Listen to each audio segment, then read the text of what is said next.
out here. It's cold out here, and the temperature wasn't much warmer in the Situation Room.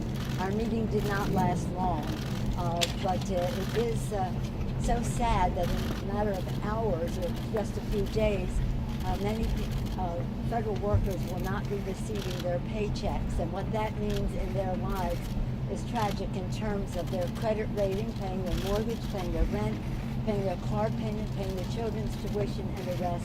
The president seems to be insensitive to that. He thinks maybe they could just ask their father for more money, but they can't. And we think that the collateral damage that he is causing by well, I'm going to yield to the leader to talk about that, but I would say this. If you don't understand financial insecurity, then you would have a policy that takes pride in saying, I'm going to keep government shut down for months or years, unless you totally agree to my position. I yield to the leader. Yeah, well, unfortunately, the president just got up and walked out. He asked Speaker Pelosi, will you agree to my wall? She said no. And he just got up and said, then we have nothing to discuss, and he just walked out. Again, we saw a temper tantrum because he couldn't get his way, and he just walked out of the meeting. I asked him to open up the government, that tomorrow so many people will have trouble paying their mortgages, paying their bills, dealing with situations when they don't get paid. And I said, just why won't you do that? We'll continue to discuss. We're willing to discuss anything.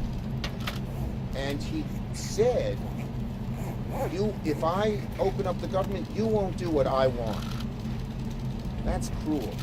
That's callous. And that's using millions of innocent people as sort of pawns. And it was wrong. And then a few minutes later, he sort of slammed the table. And when Leader Pelosi said she didn't agree with the wall, he just walked out and said, we have nothing to discuss. So he said it was a waste of his time. That is sad and unfortunate. We want to come to an agreement. We believe in border security. We have different views. We've already offered the president our proposals, which have sat on his desk for several weeks. But this was really, really unfortunate, and in my judgment, somewhat unbecoming of a presidency. Did he mention any intention to declare a national emergency? Did he say anything about the possibility of that? He did talk about that, but what I will say is that one of the obstacles that we have to an agreement is a stipulation of fact. What the president is claiming to be the situation at the border is not solved by a wall.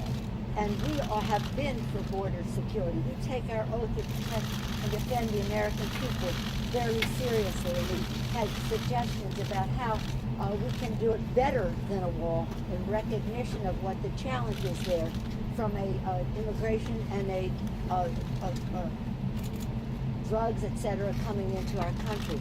And so that's what's sad. And so I said to him, Mr. President, the evidence of what's happening there does not support the crisis that you described, and therefore the solution you suggest, because we have a better idea of how to keep our country safe, and it isn't. Do you believe there'll be public pressure? Madam Speaker, what is the breaking point for you? Before you ask more questions, I want to make a point.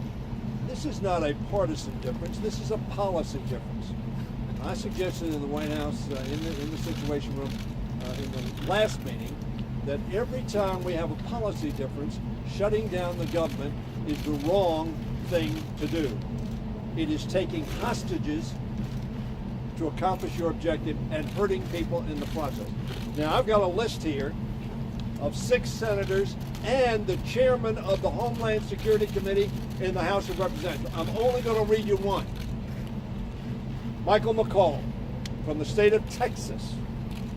You have to understand, too, that a 30-foot concrete wall is a very expensive proposition. And there are a lot of other things we can be doing technology-wise to make it a smart border that's more effective and cost-efficient. That's Michael McCall, Republican chairman of the Homeland Security Committee in the House of Representatives. This is not a partisan difference. This is a policy difference. And it is unacceptable to put 800,000 people at risk, 38 million people on food stamps, millions of people who are expecting to get a refund on their taxes, people who want to use the national parks, people who want to get farm assistance in the Farm Bill. That is why we have 4 bills on the floor that we're going to send to the United States Senate. Now I want to read you one more quote. Of course not. When asked, do you think you ought to shut down government? Of course not, he said. Remember me? I am the guy that gets us out of shutdowns. It's a failed policy. Mitch McConnell, 2014, CNN. It is a failed policy, and we ought to stop it. You can both quote each other, but it's not.